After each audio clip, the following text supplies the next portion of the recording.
Hola,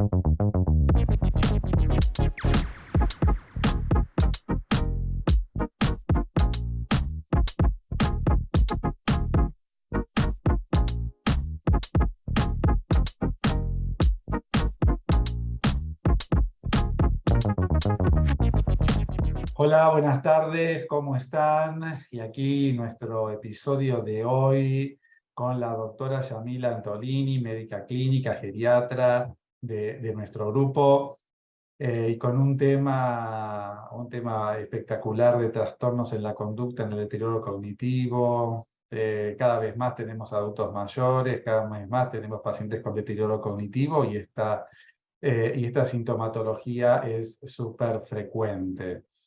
Así que bueno, bienvenidos a todos, bienvenidos Yami.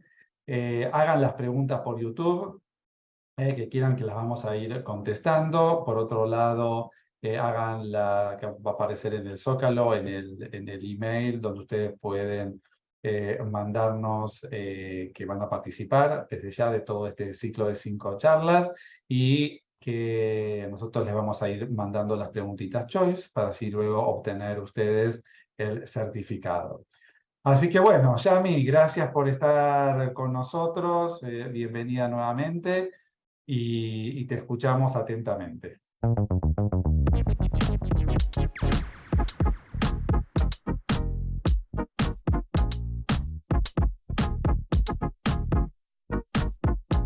Bueno, Marce, muchas gracias a vos por invitarme a hablar de este tema que, en lo personal, para mí, ya saben que es muy apasionante, trastornos de conducta en el deterioro cognitivo, y que en realidad es un tema muy frecuente que resulta bastante complejo de resolver por diferentes aristas que vamos a ver, ¿sí? O sea, ¿cómo elijo el mejor tratamiento?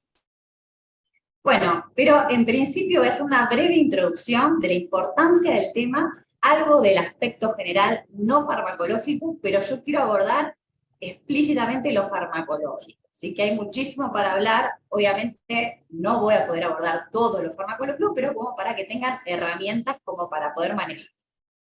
Entonces, ¿por qué estamos hablando hoy, ¿sí?, de trastornos conductuales? ¿Por qué es importante? Porque estos síntomas psicológicos actuales de las demencias están presentes en el 80%, ¿sí? Es decir, que es muy frecuente en las demencias, y a partir de ahora les vamos a llamar trastornos conductuales, pero además tiene un impacto económico en los sistemas de salud, pero no solamente en los sistemas de salud, sino en las familias, en los familiares, ¿sí?, de estas personas con demencia y trastornos conductuales, que generan mucha sobrecarga al cuidador, y además generan un aumento de la mortalidad en estos pacientes con demencia, con mayor deterioro funcional y cognitivo, ¿sí? Por otro lado, también genera mayor institucionalización temprana. Entonces, esto en términos generales es por qué estamos hablando, por qué la importancia. Pero bueno, ¿qué son los trastornos conductuales? Si son importantes, están presentes en las demencias, pero ¿de qué hablamos cuando hablamos de trastornos conductuales? Bueno, en realidad constituyen un síndrome en sí mismo, y justamente la complejidad de esto es que su etiología es multifactorial, ¿sí? Y justamente eso hace que la verdad que sea más complejo.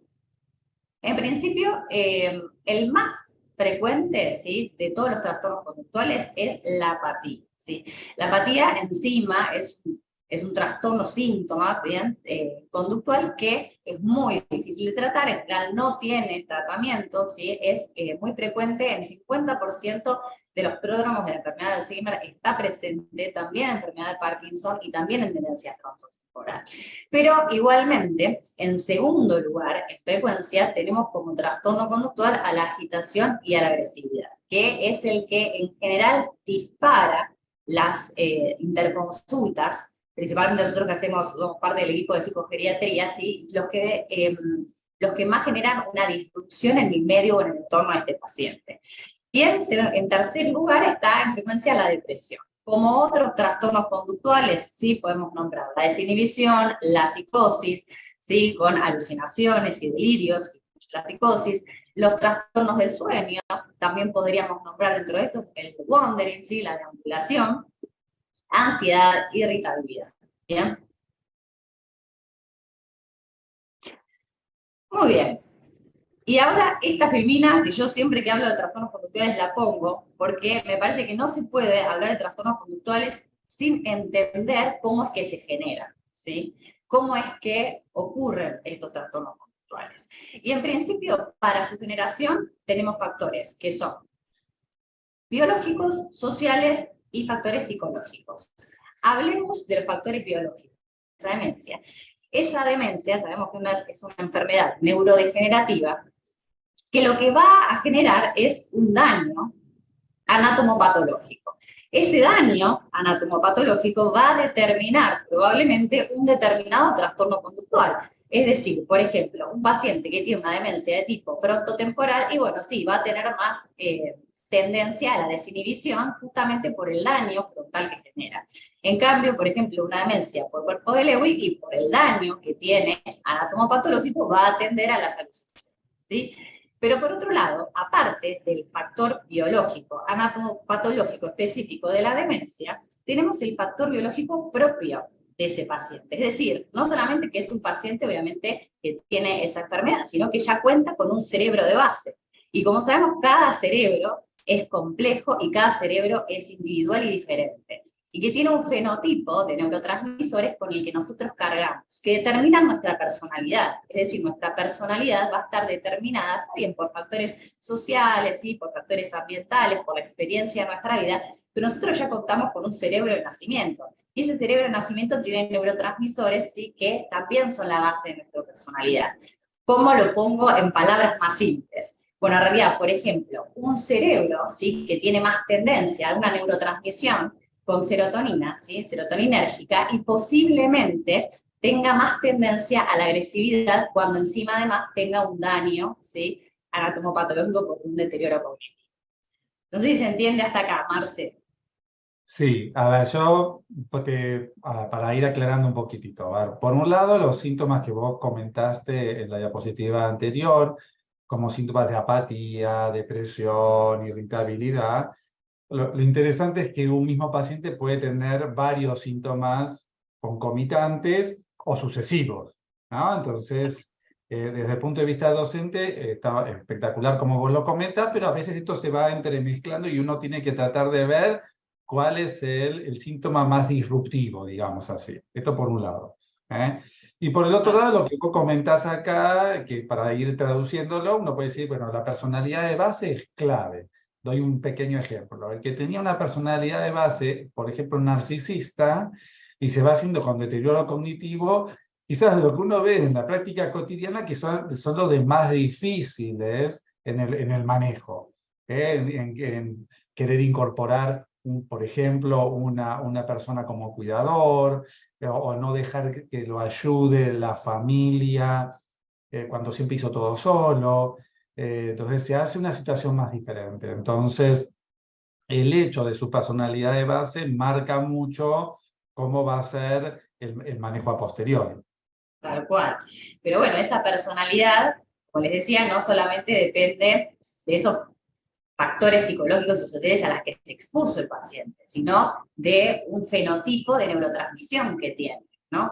Que además lo que ocurre con las demencias es que muchas inhibiciones que nosotros poníamos, mejor dicho, o ponemos para adaptarnos a nuestro entorno, desaparecen. Entonces ahí afloran las características más básicas de nuestra persona.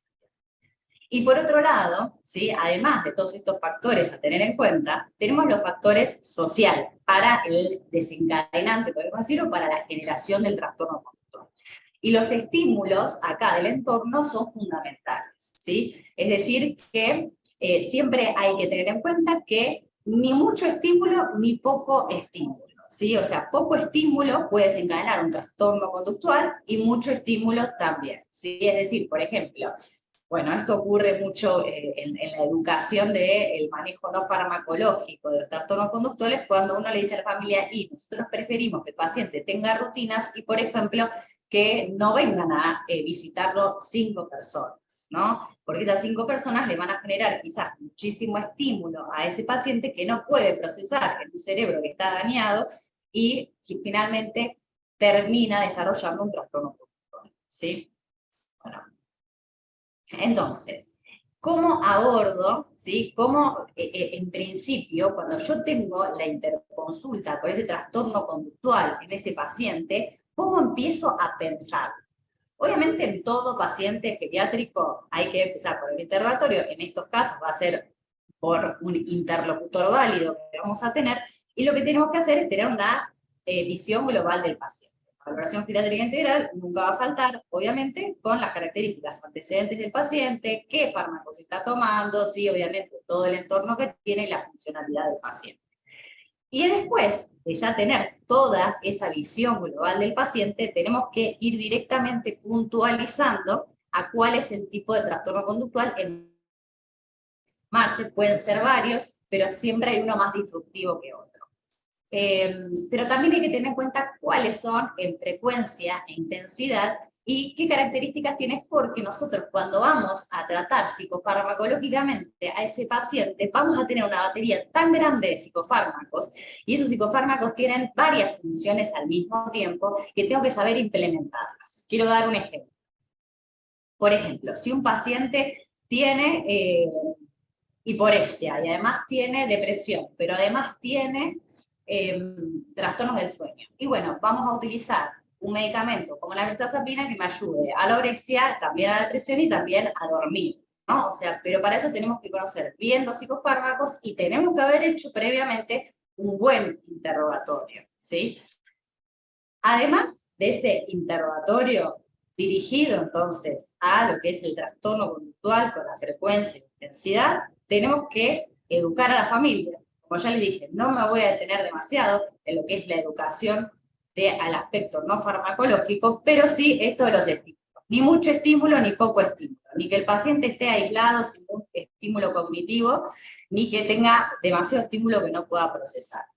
Y también hacerle entender a la familia, ¿sí?, que la eliminación de ese trastorno conductual en realidad no siempre es completa. Quizás lo que vamos a lograr es disminuir también esa frecuencia e intensidad, pero no vamos a sacarlo de, ¿sí? Y obviamente solamente se trata farmacológicamente si esos trastornos de conducta son peligrosos o angustiantes para el paciente, ¿sí? Por otro lado, ya sabemos que hay trastornos conductuales que sí responden a fármacos, esto para nosotros, ¿no? Y por otro lado, hay trastornos conductuales más complejos, sí, que no responden a fármacos. Los que responden a fármacos, en general, son los que se aproximan a los síndromes psiquiátricos primarios. Acá está, por ejemplo, depresión, ansiedad, psicosis. En cambio, los que son más complejos, como el wandering, la deambulación, los automatismos, ¿no?, la apatía, como les comentaba, y a veces las alucinaciones, no son tratables, ¿sí? Muchas veces, bueno, en realidad en todos los casos, lo que tenemos que hacer es que el ambiente se adapte al paciente y no viceversa, y muchas veces dejarlo vivir al paciente su propia realidad, sus propias alucinaciones, siempre y cuando no sean disruptivas, peligrosas o angustiantes para el paciente. Y bueno, por otro lado, la apatía, como les dije, no es algo tratable, se probó como afenil o bupropión, pero bueno, no, sin buenos resultados. Bueno, hasta acá vamos bien, Marce. Perfecto. Bien. Bueno, y todo esto, entonces, es muy artesanal, ¿sí? Es verdad, como les decía, cada cerebro es particular. Cada cerebro responde de una manera diferente. Eso es medio mágico, podríamos decir. Pero bueno, nosotros, si somos artesanos, igualmente tenemos que conocer a la perfección cuáles herramientas tenemos para hacer nuestra artesanía de manera correcta. Quizás tenemos varias herramientas, y esas herramientas funcionan para la misma cosa, podríamos decir, pero tenemos que saber para qué funciona. Y tenemos una batería enorme encima de fármacos para utilizar, siempre con cuidado, ¿sí? Y siempre yendo lento, más en estos pacientes que tienen fragilidad de base cognitiva, ¿no? Entonces, en principio, conocer cuáles son nuestras herramientas, y ahora vamos a eso. Por otro lado, acordarse que no es forever and ever el tratamiento, no es para siempre. Vamos a tratar específicamente el trastorno y después, a los 4 o 6 meses, cuando el paciente esté estabilizado, siempre vamos a hacer un primer intento, sí, de descenso de dosis. Acá tampoco me voy a meter en otro tema, porque ya, si no, esta clase va a durar 5 horas, que es el que, obviamente, lo menciono brevemente, descartar siempre un paciente que tiene un trastorno conductual agudo, que no sea desencadenado por causas clínicas, ¿no? O sea, que no estemos adentro de un síndrome confusional, que la realidad es bastante difícil, incluso para los médicos, poder distinguir entre un trastorno conductual ¿sí?, con una fluctuación de base de su demencia a un síndrome confusional agudo, sí, que esté teniendo. Pero bueno, solo eso, ¿eh?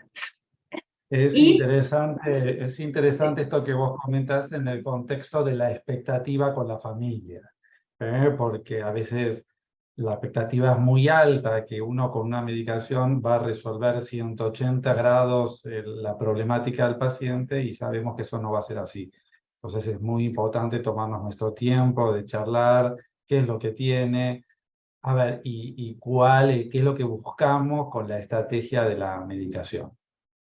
totalmente, es mucho de manejo del entorno y de que entienda, ¿no? O sea, de esto, reitero, de educar a la familia en todo, en lo que podemos esperar y en lo que va posiblemente a suceder. Y no tener la presión, ¿no? O sea, es difícil manejar esa presión de medicalo porque no puedo más, y en realidad hacerle entender que las dos cosas van de la mano, 50-50, farmacológico y no farmacológico. Pero bueno, ahora, ¿por dónde empiezo? Seguimos con esto del arte, ¿no? Porque la verdad que es el arte de elegir qué psicofármaco. Pero ¿en base a qué? O sea, ¿cómo acá nos explota la cabeza cuando tenemos que entender qué psicofármaco usar en el paciente? Porque tenemos que tener por lo menos en cuenta estas tres cuestiones. Primero, el tipo de trastorno conductual que tiene ese paciente, que en realidad va a haber muchos psicofármacos que podemos utilizar para el mismo tipo de trastorno conductual. Pero lo que tenemos que poner en contexto es ese trastorno conductual en el tipo de demencia que tiene ese paciente, porque quizás, por ejemplo, no es lo mismo un trastorno conductual con un delirio, una alucinación que genera angustia en un paciente con demencia por cuerpos de Lewy o Parkinson, que no voy a utilizar, por ejemplo, que son fármacos como lanzapina, ¿sí?, o risperidona, que generan mucho extrapiramidalismo, cuando en realidad tengo otras opciones, pero estoy teniendo acá en cuenta el tipo de demencia, ¿no? Para evitar, entonces, incrementar estos síntomas de extrapiramidalismo. No uso esos fármacos, voy a preferir la quetiapina. Pero no solamente el tipo de demencia y trastorno conductual, y quiero decir no solamente trastorno conductual, sino, Marce, como bien dijiste vos, trastornos conductuales, porque con un psicofármaco, aparte yo a veces quiero tratar varias cuestiones del paciente, en el contexto del tipo de demencia que tiene ese paciente, en el contexto de un perfil metabólico y patologías concomitantes de ese paciente, ¿no? Porque hay, por ejemplo, hay fármacos que tienen peor perfil metabólico, en el sentido de que genera mayor hiperglucemia, dislipemia, alteración de la presión, ¿sí?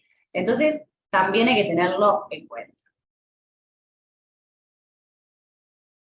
Bien, entonces, este otro cuadro que a mí me gusta, que lo pongo porque nos hace darnos cuenta de qué cantidad de psicofármacos nosotros tenemos, ¿sí? Para el trastorno de demencia tipo Alzheimer, pero me sirve para extenderlo a otro tipo de demencia.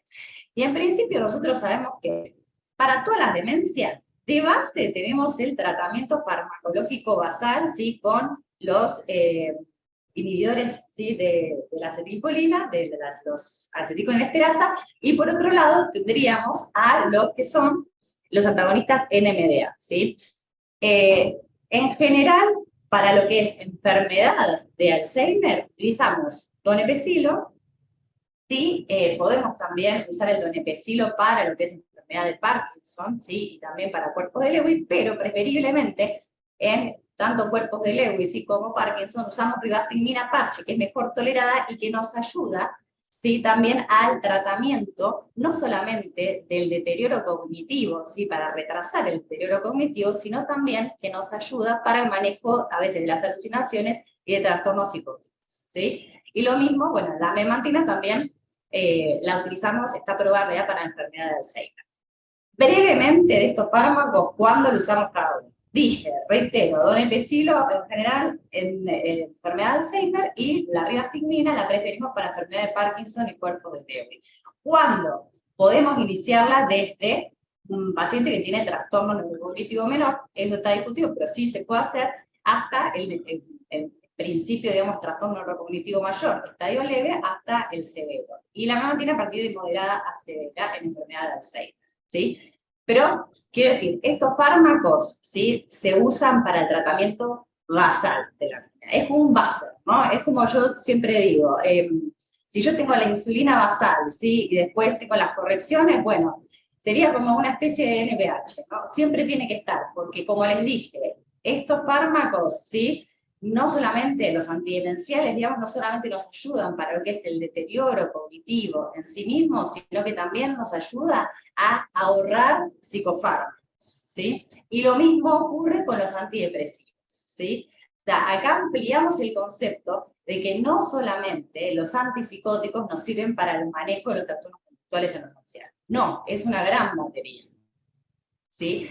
Y acá me fui en realidad, pero bueno, esto es un poco lo que les dije. Los inhibidores de acetilcolesterol y la memantina, entonces, nos pueden ayudar a controlar los comportamientos disruptivos y posibilitan la prevención y el alivio de estos síntomas conductuales, ¿sí? Permitiendo ahorrar psicofármacos, sabiendo Bueno, además que los psicofármacos... Sí. un pequeño comentario, o sea, hay trabajos iniciales ya desde hace un tiempo, como por ejemplo, Don Epecilio, y como me mantiene también, disminuía la institucionalización de los pacientes. Y ahí, de una manera indirecta, cuando se institucionalizan más, cuando tienen trastornos de conducta que son de difícil manejo. Quizás la Total. indicación no es el trastorno de conducta que vos le das la medicación y le baja las alucinaciones, pero el hecho de ser una estrategia que indirectamente puede ayudar a eso. O sea, porque si no parece que yo le Total. doy el medicamento cuando tiene alucinaciones. En realidad yo se lo No. indiqué deterioro en sí, con todo lo que de alguna manera ya sabemos, que no es la panacea ni mucho menos, pero que de alguna manera puede ayudar a enlentecer la progresión. Pero bueno, quizás el hecho de secundariamente nos puede ayudar con el trastorno de conducta. Exactamente, está muy bueno que lo digas, Marcelo, o sea, no es trastorno conductual o de dar donepezilo memantil, porque tiene un efecto en realidad a largo plazo en el que, como les decía, me ayuda como a bufferear esos trastornos conductuales para no tener que agregar medicación, pero no para el agudo, ¿sí? Pero sí existe, o sea, quiero que se lleven este concepto de que también me ayuda para darle una estabilidad a ese paciente desde el punto de vista conductual, aparte de lo cognitivo, ¿sí? Por otro lado, ¿sí? Lo que tenemos son los antipsicóticos, ya sabemos que tenemos los antipsicóticos que nos sirven para las alucinaciones, los delirios, agitación y agresión. Los típicos de acá vamos a usar los de primera generación, el haloperidol, solo en el caso de síndrome confusional, ¿sí? No para tratamientos crónicos. Y los atípicos de segunda generación, los más utilizados, quetiapina, ribastectina, quetiapina, risperidona y olanzapina. Y por otro lado, tenemos a los antidepresivos, y acá tengo toda esta lista, les voy a hacer un breve resumen de las características de cada uno, que no solamente, obviamente, como les decía, sirven para lo que es la depresión, sino para la apatía, para la ansiedad, y también ¿sí? Sirve para, a veces, el manejo de los impulsos, ¿sí? La impulsividad, la desinhibición, la irritabilidad, ¿sí? O sea, quiero decir otras cosas. Saquémonos ese concepto de que solo antipsicóticos para los trastornos conductuales. Y por otro lado, también estamos usando mucho los anticonvulsivantes, ¿sí? Para estabilizar el ánimo y también para los trastornos conductuales en sí. Entonces, un poquito acá hablamos de esto, como dije ya, de la acetilcolesterasa, de los inhibidores de acetilcolesterasa de la memantina, pasamos a los antidepresivos. No los quiero marear mucho, pero voy a ir volviendo hacia atrás. La realidad es que con los antidepresivos, como les dije, depresión, ansiedad, la impulsividad, irritabilidad, agitación, y también podemos usarlos para hiporexia e insomnio, en el caso, por ejemplo, de la mirtazapina. Y acá quiero que volvamos a este listado, ¿sí? De antidepresivos, que, bueno, ya saben, ¿no? Hay 1 millón de antidepresivos, tenemos una gran familia, ¿sí? Focalicémonos acá. Y quiero decirles cuáles son los que más utilizamos nosotros. En principio tenemos los tricíclicos, como la nortriptilina y metriptilina, no nos gustan, ¿sí? Porque tienen mucho efecto antimuscarínico, ¿sí? No están buenos para los ancianos. Por otro lado tenemos los IES, que sí nos gustan, pero no nos gustan todos, ¿sí? La fluoxetina y la paroxetina tienen, la verdad que están mal tolerados en adultos mayores, generan una inhibición de la P450, con mayor riesgo de interacción medicamentosa, con lo cual, preferible no. La paroxetina además tiene un perfil más sedativo, lo podríamos llegar a usar en aquellos que tienen un trastorno obsesivo compulsivo, pero en general no los usamos. Los que sí nos gustan de los IRS son la sertralina, el citalopram y el escitalopram. Principalmente estos nos sirven también, como les decía, en el caso de la desinhibición o impulsividad, de tendencias frontotemporales, y está bueno que se pueden titular, más que nada el citalopram, que lo podemos llevar a dosis de 40 miligramos y lo podemos distribuir en el día, ¿sí? Y sí lo podemos usar para este manejo conductual, ¿sí? Y tienen un buen perfil. En general, obviamente, tenemos que tener en cuenta, como en todos estos antidepresivos, ¿sí? El riesgo de hiponatremia con control de laboratorio, pero son muy buenos y muy utilizados en los adultos mayores. Después, de los duales, tenemos la faxina, la oxetina propio, tampoco nos gusta por este perfil antimuscarínico. Y por otro lado, tenemos los que tienen otros mecanismos como la trazodona y la mirtazapina, que los usamos bastante a dosis bajitas, mirtazapina, como les decía, 15 miligramos, por esta cuestión de la orexia, inducción del sueño. Y la trazodona, que en realidad no lo usamos como antidepresivo, en realidad lo usamos más que nada como sedativo, ¿sí? A la noche, 25 miligramos, siempre empezamos como para inducir el sueño a aquellos pacientes que tienen insomnio y son bastante seguros, ¿sí?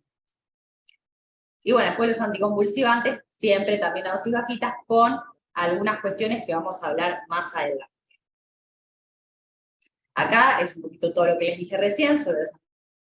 Sí, un pequeño comentario con respecto a los antidepresivos. Por más que el paciente no cumpla los criterios clásicos de depresión, cosa que en el adulto mayor con deterioro cognitivo son más light los criterios, pero sí para la irritabilidad, esa ansiedad de base, agitación, como que de alguna manera también en principio es una posibilidad de comenzar con antidepresivos, con NIRS, que empezar con antipsicóticos, o sea, tenerlo en mente, eso que por más que esos síntomas no cumplan desde ya todos estos criterios de depresión, tenerlo en cuenta como primera opción.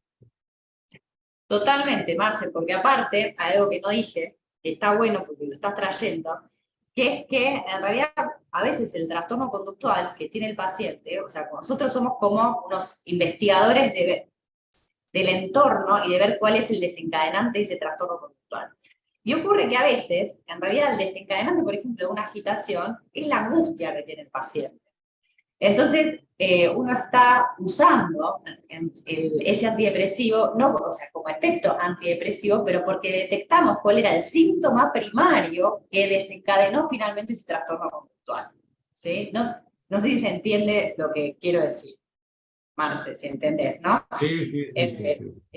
Esto de ver cuál es en realidad la causa originaria que está desencadenando ese trastorno conductual, y como muchas veces es la angustia, con un antidepresivo va mejor que con otro fármaco.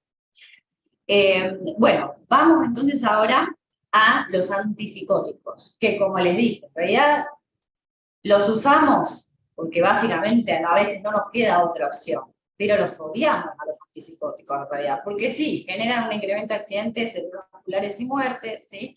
Y por eso es que estamos con esto de tener que ahorrar antipsicóticos, como les dije, con antidepresivos o con los antidemenciales, digamos, porque lo que queremos es evitar el uso de los mismos, ¿no? Porque además tienen muchos efectos adversos, además de este aumento de la mortalidad.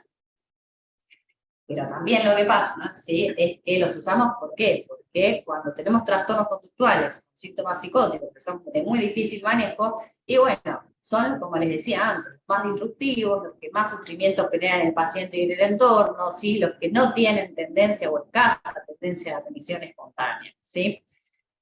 Bueno, y como les dije, ya sabemos todos igual cuáles son los antipsicóticos, pero como vengo diciendo, ¿no?, tenemos que conocer cuáles son los perfiles de los antipsicóticos para dar el tratamiento correcto. Acá quiero darle algunos tips, ¿no? Esto de tener en cuenta, lo que ya dije también previamente, del que mayor al menor efecto extrapiramidal genera. En principio tenemos la risperidona, que es el que más efecto extrapiramidal genera, después la olanzapina y después la quetiapina. Por eso es que justamente, como les dije, enfermedad de Parkinson, el cuerpo de Lewy, obviamente los que mejor perfil tienen van a ser la quetiapina y también la clozapina, pero ya sabemos que la clozapina genera granulocitosis y la verdad es que hay que tener más cuidado, mayor monitoreo, pero bueno, a veces tampoco queda mucha opción. Y como les dije antes, en estos pacientes que no tenemos mucha opción en el caso de los síntomas antipsicóticos, más que la quetiapina, ¿sí? Porque este extrapiramidalismo, tenemos que considerar la posibilidad entonces de la rivastigmina para esos síntomas psicóticos porque son buenos en las alucinaciones, del parche, porque como les dije también es mejor tolerar el parche que vía oral, ya vía oral prácticamente no lo usamos. Y por otro lado, tener en cuenta la sedación que genera cada uno, porque como les dije, como venimos diciendo, en realidad en general siempre hay más de un síntoma. Entonces quizás el paciente puede tener estos trastornos conductuales, pero encima principalmente son de noche, con insomnio. Entonces quizás vamos a elegir, si tiene estos trastornos conductuales de noche, más una clozapina o una quetiapina que tiene un mayor perfil sedativo antes que una risperidona, ¿no? Entonces, por eso les pongo, esto puede ser de utilidad. Y bueno, lo mismo que dije de la LOPI, que no nos gusta, más mortalidad, mucho extrapiramidalismo, solo en casos agudos. Y también, como dije previamente, para estos síntomas psicóticos, también usamos los anticonvulsivantes para la agitación, y los que más usamos son el ácido valproico y la lamotrigina a dosis bajas. Ya creo que estamos bien de tiempo, Marce, ¿no? Porque Y venimos bien, dale. bueno, no estás muy convencido, pero bueno. Entonces no voy a hablar demasiado de lo que es el insomnio, por ejemplo, porque ya dio una clase magistral, la doctora Automuro, ¿sí? Acerca de esto, pero bueno, solo para que sepamos más o menos con qué fármacos contamos, ¿sí? No solamente, porque a nosotros pensamos insomnio, se nos ocurre benzodiazepina, tampoco nos gustan los adultos mayores, porque generan más riesgo de caídas y confusión, están conectados censados. Pero si tenemos que elegir uno, tenemos que utilizar los de vida media corta, o los no benzodiazepínicos, pero que también tenemos que saber que contamos con el efecto sedativo de otros antidepresivos, como ya dije, la trazona, la mirtazapina. Acá de nuevo, digo, paroxetina, mucho no nos gusta, porque tiene este perfil que es poco tolerado con efecto anticolinérgico. Y por otro lado, tener en cuenta que si bien, ¿sí?, tienen este perfil sedativo, estos antidepresivos, el bupropión, dentro de todo el grupo de antidepresivos, no genera un efecto sedativo, sino genera un efecto contrario. Así que si lo usamos por algún motivo, tiene que ser por la mañana, ¿sí? Y acá, quiero decir brevemente que esto en general no lo usemos, pero en situaciones de ansiedad grave que no responden a los tratamientos habituales, se puede ocurrir a antipsicóticos también de perfil sedativo. Bueno, y ahora esto era todo, digamos, lo farmacológico para que tengamos en cuenta en base al síntoma qué psicofármacos podemos usar. Pero en realidad lo que tenemos que tener en cuenta también es la característica del paciente adulto mayor para elegirlo respecto a, como dije, el perfil metabólico de ese paciente. Porque el adulto mayor encima tiene múltiples enfermedades, tiene los cambios fisiológicos propios de la edad, tiene un consumo elevado de medicamentos y son más susceptibles a los efectos adversos. Dos palabras, ya sabemos que los adultos mayores tenemos cambios farmacocinéticos y farmacodinámicos. Hay menos receptores y cambia el funcionamiento de los mismos, y respecto a los cambios farmacocinéticos, en general se tiende al aumento de concentración de los fármacos, ¿sí? Porque bueno, hay más hipoalbuminemia, con alteraciones en la distribución, con más fracción libre de los fármacos, justamente por esta hipoalbuminemia. Hay reducción de la capacidad metabólica hepática en general, y disminuye también la tasa de eliminación de aquellos fármacos que se eliminan por vía renal. Aunque por otro lado, algunos también tienen menor absorción, ¿sí? O sea, hay cambios en la absorción, en la distribución, en la eliminación. En general se tiende al aumento de la concentración de los fármacos. Bueno, y tener en cuenta el perfil, entonces, como les decía, metabólico del paciente, ¿no? Para elegir el psicofármaco adecuado. Por ejemplo, en un paciente, ¿sí?, que tiene hiporexia que está bajo en peso. Bueno, quizás elegimos antes que una risperidona una olanzapina, ¿sí? Porque genera más incremento de peso, o una mirtazapina, ¿sí?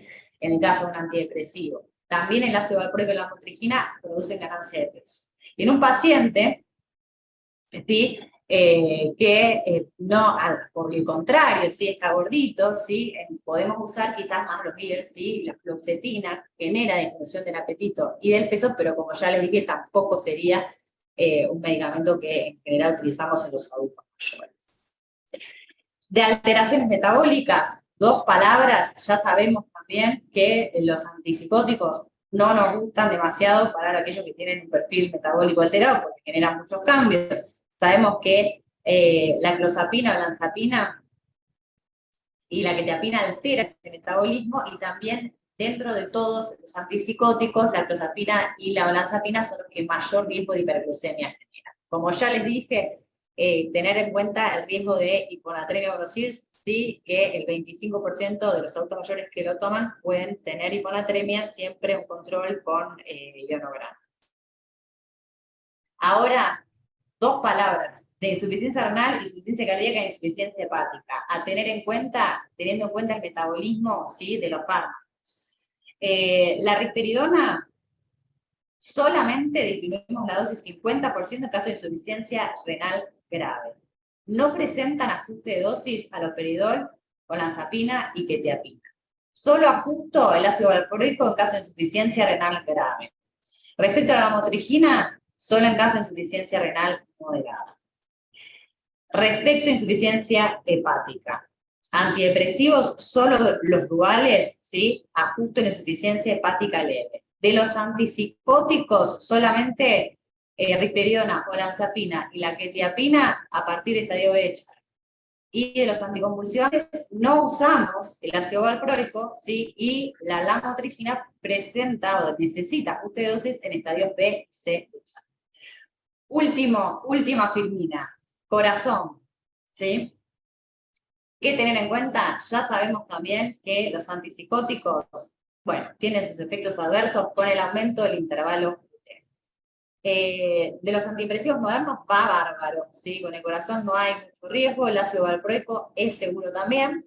Y por otro lado, teniendo en cuenta el sistema cardiovascular y el riesgo de hipotensión, podemos decir que de los antipsicóticos, del efecto mayor hipotensor a menor hipotensor, el más hipotensor de todos es la clozapina, seguido por la quetiapina, risperidona y olanzapina, ¿sí? Y los que tienen o generan riesgo de hipotensión ortostática son la trazodona, mirtazapina y paroxetina. Bueno, por favor síganos porque somos bárbaros, hacemos un Instagram maravilloso y los esperamos para que nos den muchos likes y nos compartan. Bueno, gracias Yami. Buenísimo. Quiero hacer un único comentario quizás final. El hecho, como en algunas diapos vos comentaste, de esto de que es muy artesanal, una vez que el paciente entra quizás en un estadio de cierta estabilidad y van pasando varios meses, volvemos a lo artesanal, porque no es algo completamente determinado desde el punto de vista metodológico, pero que está varios meses y ya la familia empezó de alguna manera a tratarlo mejor desde el punto de vista no farmacológico, quizá pasaron 2, 3, 4 meses y ir rechequeando la posibilidad de bajar la dosis del antipsicótico, ¿viste? Que no quede lo que uno llama a veces como opinión fijo, y quedo siempre con lo mismo, sino ir movilizando con estas cuestiones en el intento de esto de la expectativa inicial, que era mejorar el síntoma, y si el síntoma mejoró y varios meses, porque esto es muy fluctuante, quizás puede pasar meses o años que vuelva de nuevo con síntomas, pero bueno, si estuvo bien y la situación se fue organizando de una manera diferente en los últimos meses, quizás uno pueda hacer el intento de ir bajando un poco la dosis. Así que bueno, espectacular. Gracias, Yami. No, gracias a vos. Bueno, hagan las preguntas, manden al email que va a aparecer de nuevo aquí abajo para que nosotros les mandemos después las preguntas choice y así obtener el certificado. Bueno, gracias y los esperamos en un nuevo encuentro que saldrá el próximo lunes a las 19 horas. Bye bye y a cuidarse. Chao, chao.